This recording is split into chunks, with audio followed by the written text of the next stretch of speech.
Que no podemos poner el video de las cachetadas. Que porque cobramos, tenemos que pagar derechos, Gonzalo. Sí, claro. Sí. Pero ni por mera información. No. Ah, caray. O sea, es como... De TikTok sí. No. ¿Por qué no? Porque los derechos... A ver. Pero estás hablando en menos de un minuto. No. Ni 30 segundos, ni 10 segundos, ni nada.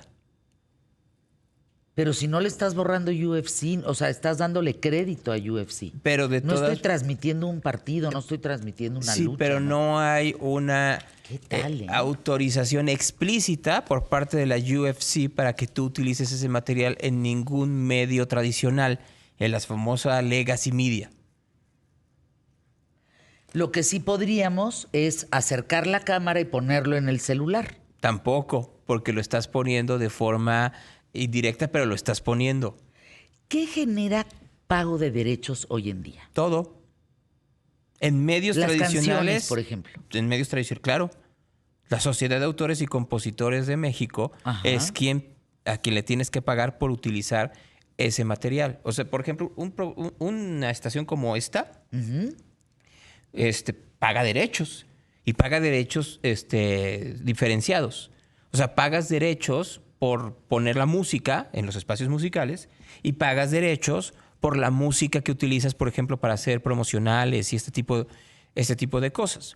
Y son distintos. O sea, por ejemplo, para los anuncios promocionales de esta estación de radio, tú tienes una música original que te tuvo que ceder los derechos el compositor. Mario. En el caso, por ejemplo, de Imagen Radio, que tiene también sus promocionales, también se pagan derechos o se pagó unos derechos por la música que sale aquí. Por ese tema salieron las famosas bibliotecas. Así es. Y entonces las bibliotecas tú pagas una cantidad de dinero para que puedas utilizar. Y por eso luego ustedes escuchan que hay muchas estaciones noticiosas que se oyen igualitas porque utilizan la misma biblioteca. Entonces llega... Es que fíjense, a eso le tienes que invertir. Llega una... Sí, O sea, pero... yo le invertí una lana importante a la música de ¿Qué tal Fernanda? Para que fuera solamente la música de ¿Qué tal Fernanda? O contratas a alguien, como en el caso de Fernanda, que o lo haces tú, ¿no? Si tienes un oído musical, Mira, pues yo tú compones. me tardé con Mario, yo creo que fueron, ha habido unos 6 meses, en primero explicarle el concepto, qué era lo que yo quería, cómo lo quería. ¿Tienes ahí la música de ¿Qué tal Fernanda? A ver, pon por ejemplo, para que él entendiera qué queríamos decir con la música de ¿Qué tal Fernanda? Sí. 6 meses, Sí. por lo menos. Me entrevistó, lo entrevisté yo a él. O sea, tuvimos una cantidad de ideas de por medio hasta llegar a este tema final, ¿no? Que son, ¿cuántas piezas? ¿6? Son 6 o 7 piezas. Ajá. La entrada, la salida, la ida a corte, el fondo musical de etcétera, todo. ¿Qué tienes ahí, por ejemplo? Eso.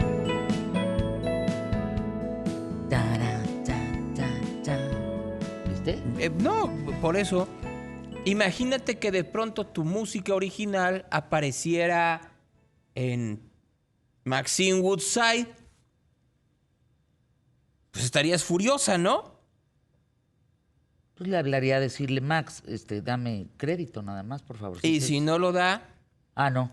No, pues estaría... No, sí, ya entendí. Eso sucede. Así como con la música, pasa con las imágenes, con las fotografías, con etcétera, etcétera, etcétera. Tienes que tener acuerdos y hasta permisos, ¿no? Miren... O sea, la ley es muy clara con el tema de los derechos. Claro, y hay inclusive acuerdos. Entonces, por ejemplo, los programas de deportes, la gran mayoría, fíjense ustedes, cómo si pasan las imágenes de todos. Y todos ponen cortesía Televisa, cortesía Fox Sports, cortesía ESPN, cortesía Azteca, cortesía Imagen. ¿Por qué? Pues porque así como, por ejemplo, Imagen, que tiene los derechos de la Liga Mexicana de Béisbol, y que pues luego hay juegos extraordinarios y la gente quiere un pedacito, entonces le hablan ahí a Guillermo González y le dicen, oye, Memo, ¿me prestas un pedacito? ¿Qué imagen va a estar en el torneo, por cierto, en el abierto de tenis? Por ejemplo. Entonces, ¿me puedes prestar, Son por derechos, favor? claro. ¿Me prestas un pedacito? Ah, sí. Entonces, si por ejemplo es la final del fútbol, pues luego entonces hablan y entonces le dicen, oye, bomba. Bueno, yo no sé ni quién está en TDU, en Televisa Univisión Deportes Network, en TDUDN.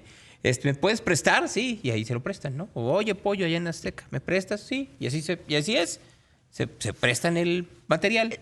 Mucha gente, por ejemplo, en redes, Carlos Jiménez lo hace, que pone C4. ojo de C4, que pone Marca de agua. ojo de agua, ¿no? Que pones de fondo tu nombre. ¿Por qué? Porque mucha gente Porque es se robaba exclusiva, sus imágenes. sí, claro. Entonces era, a ver, Y no le daban crédito. a Carlos, al cual le mando un gran saludo, o Isidro Corro, es otro, ¿no? O El Diablo, que también tienen imágenes exclusivas de seguridad.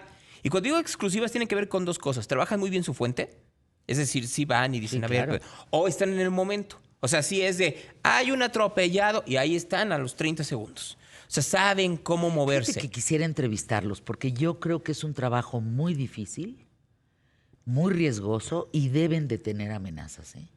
No, claro. Porque imagínate, están poniendo a la víctima y al victimario ahí, a ver, en la nota. Carlos denunció que fue amenazado de Sí, muerte. me acuerdo. ¿No? Por un cártel. Y entonces dijo, pues no, pues aquí estoy y aquí sigo, ¿no? Ahora, seamos muy honestos. En este país, pues yo creo que como las Whiskas, 8 de cada 10 periodistas han sido amenazados, ¿no? Aquí, de alguna forma o de otra, los periodistas en este país, hasta los de la nota frívola, han sido amenazados de alguna forma, o de demanda, o de presiones, o de secuestro, de asesinato, terrible, cara. como ustedes quieran. El periodismo en el mundo, pero fundamentalmente en México, vive un momento muy aciago, en donde así, te demando, o te mato, o te secuestro, o voy a hacer que te corran. Y así nos vamos, ¿no? ¿Cuántos no han vivido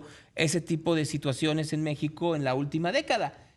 Tanto del poder como de los poderes fácticos, como les dicen, que en muchos casos tiene que ver el crimen organizado, en otros tiene que ver el empresariado, en otros tiene que ser la iglesia, en otros tiene que ser pues, la mafia del poder, dirían algunos. En fin, de todo. ¿No? Yo les vuelvo a decir, imagínense ustedes si eso pasa hasta en el espectáculo, que no vaya a suceder en los reporteros de seguridad. Híjole, qué trabajo más difícil.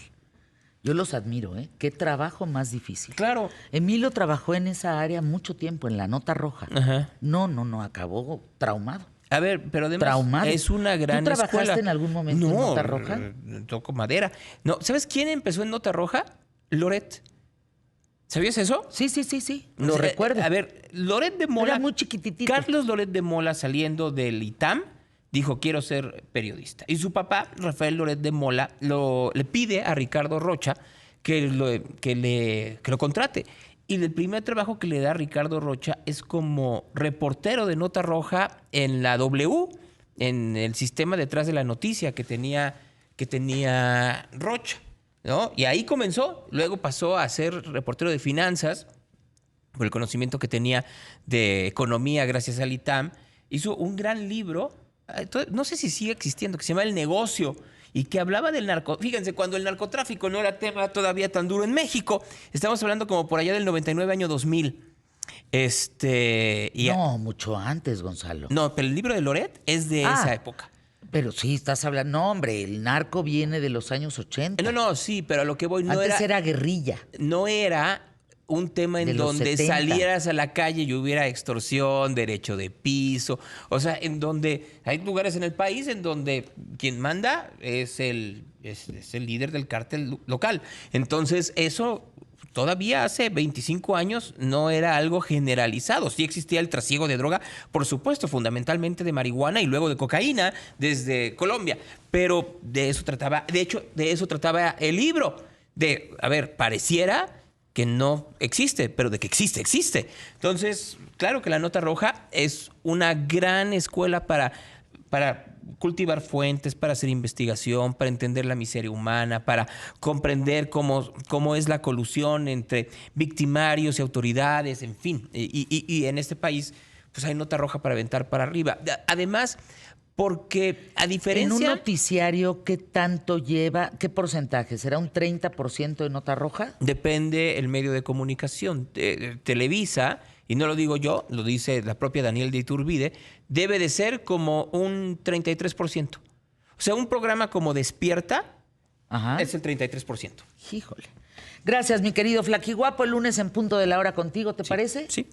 Ay, te ves muy guapo. Oye, has bajado de peso, ¿eh? No, estoy bien gordo.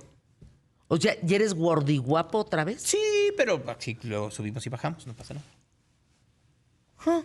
Ya le dale. A ver.